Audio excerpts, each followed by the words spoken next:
This is a story called The Little Monsters, Chapter 14, The School Pranksters. Today is a school day and as usual the kids don't want to be there.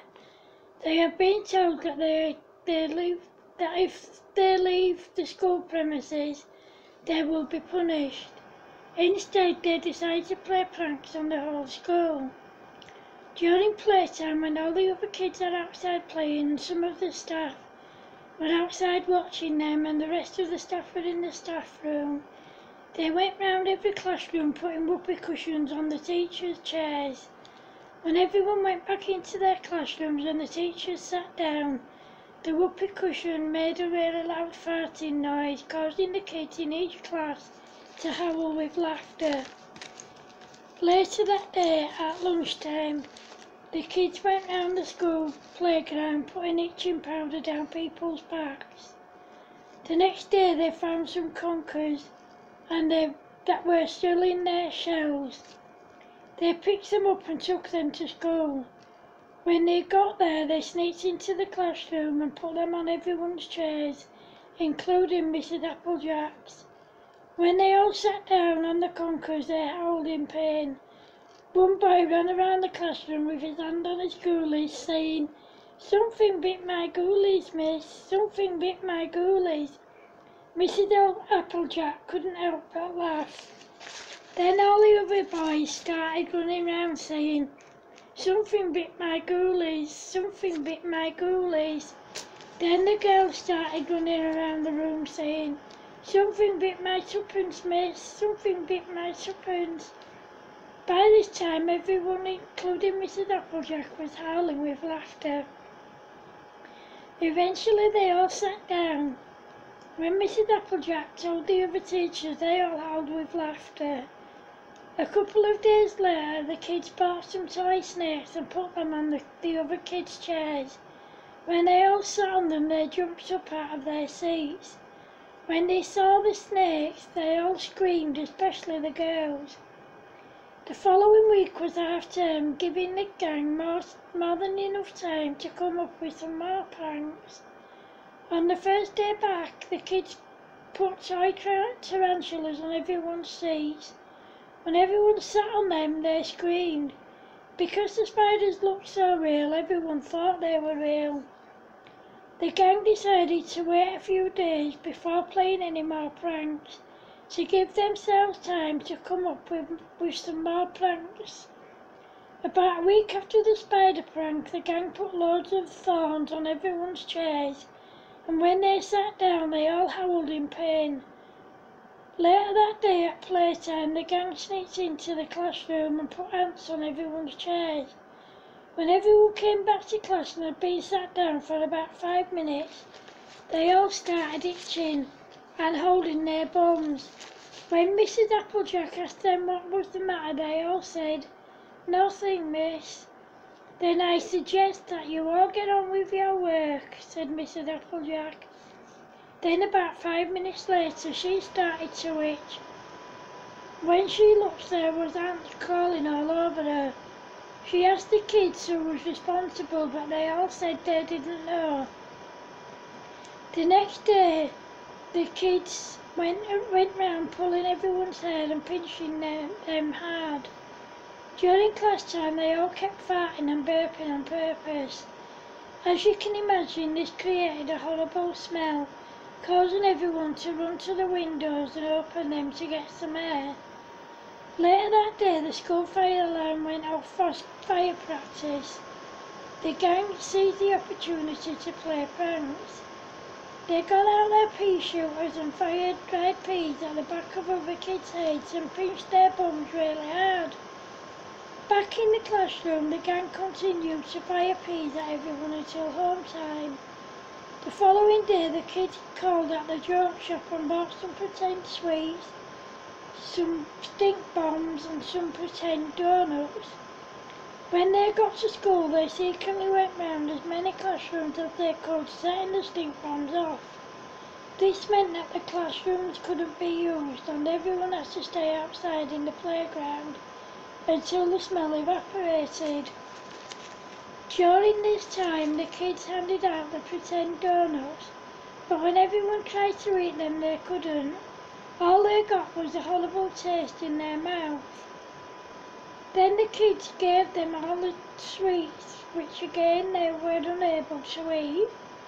The following morning the kids put a banana skin on Mrs. Applejack's chair. When she stood up to write on the board, the banana skin was stuck to her bum and everyone cracked out laughing. One of the gang fired a pea through their pea shooter and it hit Mrs. Applejack on the bum. She turned round and said, "Who did that?" No one answered as they were all busy writing down what was on the board.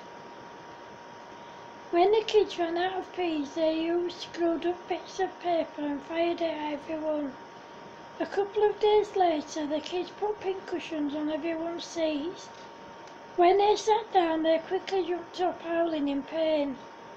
After school, the kids decided to build a den on the edge of the woods. When everyone went past, they fired tiny stones at them through their pea shooters. When two men came past, the kids fired loads of stones at them and they hit them in the goolies. This caused them to fall to their knees, howling in pain with their eyes rolling. The men saw the kids and once they had managed to compose themselves, one of them grabbed Kicker, but she managed to get away. Then she turned round and kicked the man really hard in his goolies, causing him to fall to his knees, howling in pain with his eyes rolling again. The other man grabbed Stampy, who also managed to get free. Then he stamped really hard on the man's foot, causing him to howl and hop about in pain. The next day the kids knew that the other kids had to go past the den on their way to school, so they hid inside it. As the kids came by, the gang loaded their pea shooters with tiny stones and fired them at everyone. However, when a gang of high school kids came past and the stones hit them, they saw the little monsters. One of them grabbed Creeper, so Kicker kicked him hard on the shin and in his goolies, causing him to howl in pain and hold his goolies. Then they all went to school. On their way there, the kids picked up stones and when they got to school, they put them on the other kids' chairs. When they sat on them, they all jumped up howling in pain. Mrs. Applejack turned round and said, "Now what's the matter?" No one answered, so she sat down only to jump up again, howling in pain. When she looked, there was a large stone on her seat too. At the end of the lesson, Mrs. Tinker asked the little monsters to go to her office. When they got there, she took their pea shooters off them and put them in her drawer. What she didn't realise was that the kids also had slingshots. The next day they brought them into school, and during assembly they fired little stones at the other kids. When they went to their class, they fired stones at the other kids. They made farting noises through their armpits.